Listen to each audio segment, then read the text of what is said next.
1453년 5월 29일 새벽, 천년을 이어온 제국의 마지막 황제는 성벽 위에 홀로 서 있었습니다. 그의 발밑에서는 10만 대군이 함성을 지르며 밀려오고 있었습니다.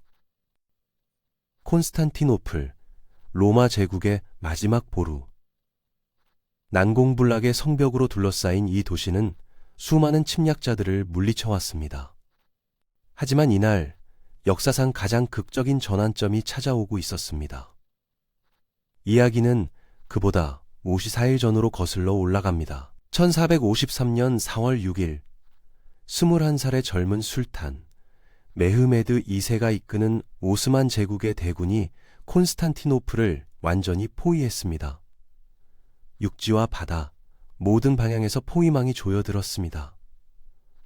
성벽 안쪽에는 황제 콘스탄티노스 11세와 단 7,000명의 수비군, 바깥쪽에는 10만이 넘는 오스만 대군. 숫자만 보면 승부는 이미 정해진 듯 보였습니다. 하지만 콘스탄티노플에는 천년의 자부심이 있었습니다. 이 도시의 성벽은 5세기에 테오도시우스 황제가 쌓은 3중 성벽으로 높이 12m에 달하는 외벽과 해자, 그리고 내벽까지 겹겹이 방어선이 구축되어 있었습니다. 지난 1000년 동안 20번이 넘는 포위 공격을 모두 막아낸 난공불락의 요새였습니다. 아랍 제국도, 불가리아 제국도, 심지어 십자군조차도 이 성벽을 넘지 못했습니다. 메흐메드 2세는 이를 잘 알고 있었습니다. 그래서 그는 역사상 누구도 시도하지 못한 무기를 준비했습니다. 헝가리 출신의 기술자 우르반이 제작한 거대 대포였습니다. 이 대포는 길이만 8m가 넘었고 발사하는 포탄의 무게는 무려 600kg에 달했습니다.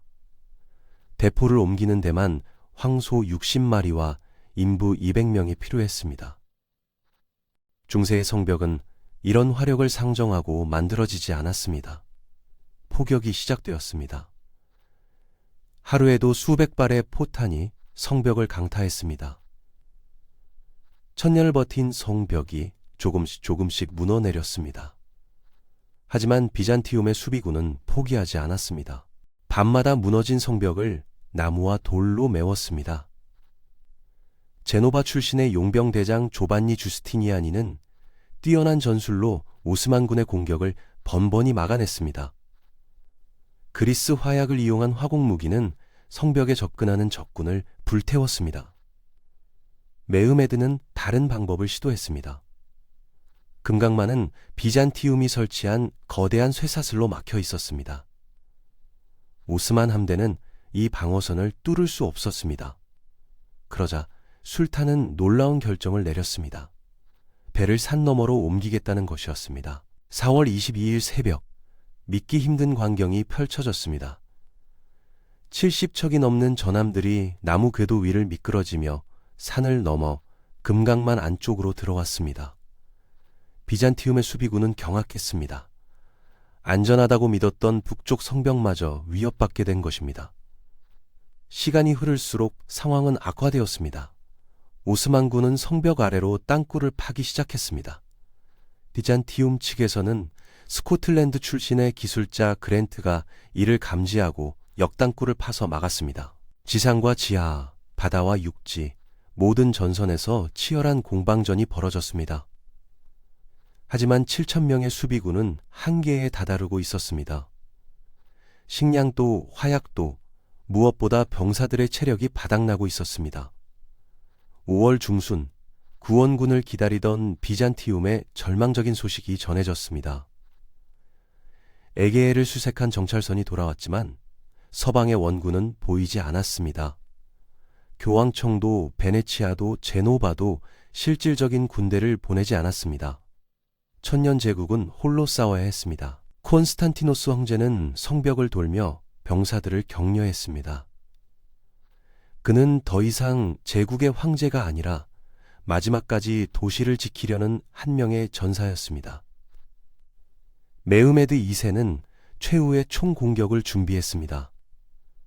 5월 26일 그는 사흘간의 휴전을 제안하며 마지막 항복 권고를 보냈습니다.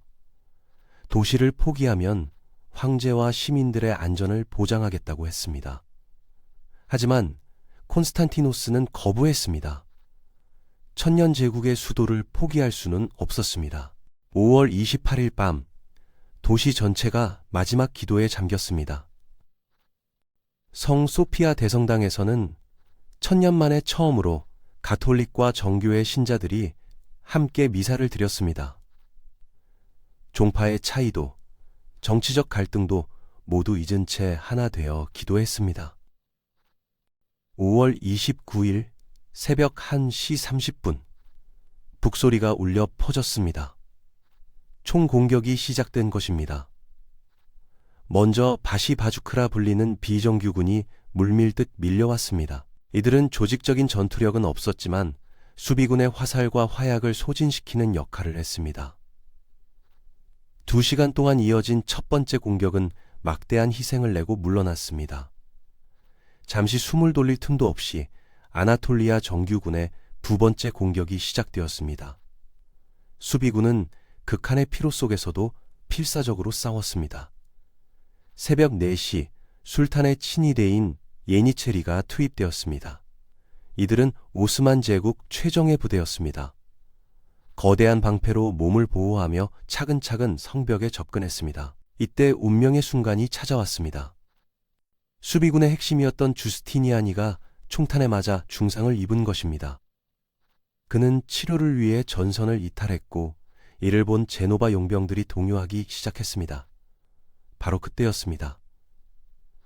성벽의 북쪽 끝 블라케르나이 궁전 근처에 케르코포르타라는 작은 측문이 있었습니다. 출격했던 병사들이 후퇴하며 이 문을 제대로 잠그지 못했습니다. 예니체리 병사 울루바틀리 하산이 이를 발견하고 부하 30명과 함께 돌입했습니다. 그는 성벽 위에 오스만 제국의 깃발을 꽂았습니다. 비록 곧 전사했지만 그 깃발은 다른 오스만 병사들에게 돌파구가 열렸다는 신호가 되었습니다. 무너진 성벽 틈으로 오스만군이 쏟아져 들어왔습니다. 콘스탄티노스 황제는 황제의 상징인 자주색 망토를 벗어던지고 마지막 전투에 뛰어들었습니다. 그의 최후를 목격한 사람은 없습니다. 다만 후일 발견된 기록에는 그가 이제 나를 죽일 기독교인은 없는가라고 외치며 적진으로 돌격했다고 전해집니다. 로마 제국의 마지막 황제는 황제로서가 아니라 병사로서 최후를 맞았습니다. 오전 8시 천년 제국의 심장부인 성 소피아 대성당에 오스만 제국의 깃발이 올랐습니다. 메흐메드 2세는 말에서 내려 땅에 흙을 집어 자신의 머리에 뿌렸습니다. 승리의 교만을 경계하는 이슬람의 전통이었습니다. 그리고 대성당 안으로 들어가 첫 예배를 지시했습니다. 천년 동안 기독교의 성지였던 곳이 이슬람 사원으로 바뀌는 순간이었습니다. 콘스탄티노플 함락은 단순히 하나의 도시가 점령당한 사건이 아니었습니다.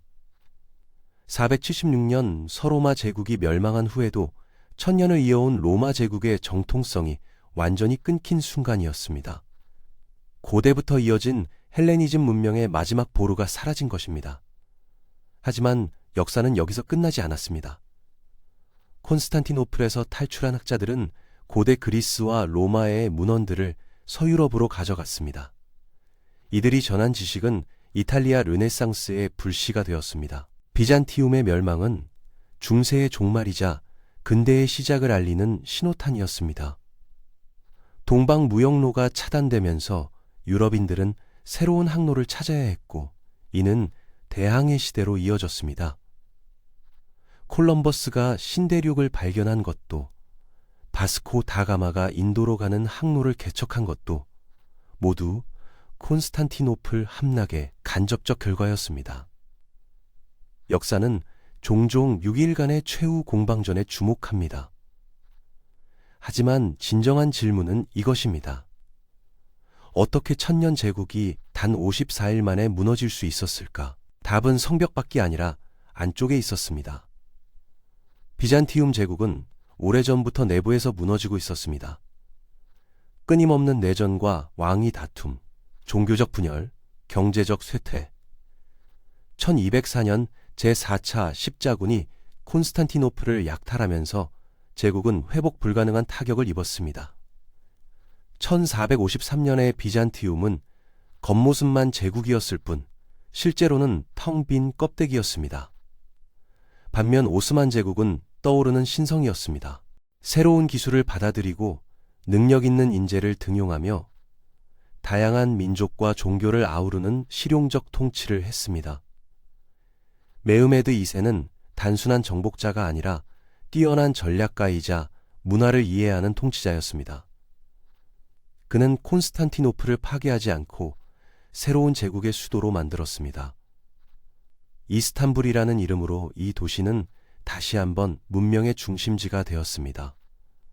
역사는 승자와 패자를 가르지만 시간이 지나면 그 경계는 흐려집니다. 오늘날 이스탄불에 서면 비잔티움과 오스만, 기독교와 이슬람, 유럽과 아시아가 공존하는 모습을 볼 수 있습니다.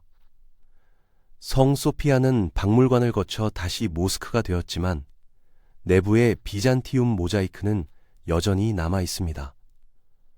역사의 층위가 겹겹이 쌓인 이 도시는 문명이란 정복되는 것이 아니라 변화하며 이어진다는 것을 보여줍니다. 1453년 5월 29일의 이야기는 끝이 아니라 새로운 시작이었습니다. 한 시대가 저물고 다른 시대가 밝았습니다. 오늘 이 이야기가 흥미로우셨다면 구독과 좋아요 버튼을 눌러주시기 바랍니다. 역사 속 놀라운 순간들을 계속해서 전해드리겠습니다.